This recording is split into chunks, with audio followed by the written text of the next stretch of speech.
নমস্কার বন্ধুরা, Aditi's Bengali home কিচেনে আপনাদের সবাইকে স্বাগত। আজ আমি আপনাদের জন্য নিয়ে এসেছি ভেটকি মাছের কাঁটা চচ্চড়ি রেসিপি। তার জন্য ভেটকি মাছের কাঁটা লবণ হলুদ মাখিয়ে নিতে হবে, আর কড়াইতে সর্ষের তেল গরম করে কাঁটাগুলো লাল লাল করে ভেজে তুলে নিতে হবে। এবার একটা মশলা তৈরি করে নিতে হবে। তার জন্য মিক্সিং জারে নিয়ে নিচ্ছি আদা, কাঁচা লঙ্কা আর রসুন। এটা একটা পেস্ট তৈরি করে নেব। মাছের কাঁটা ভাজার তেলের মধ্যেই দিয়ে দিচ্ছি পেঁয়াজ। পেঁয়াজটা একটু বেশি পরিমাণে দিতে হবে। লবণ দিয়ে লাল লাল করে পেঁয়াজ ভেজে তার মধ্যে দিয়ে দেবো বেটে রাখা মশলা, টমেটো, লবণ, হলুদ আর ধনে আর জিরের গুঁড়ো।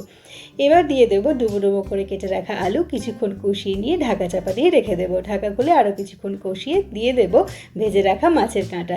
এবার আরও একটু নাড়াচাড়া করে আরও কিছুক্ষণের জন্য ঢেকে রেখে দেবো।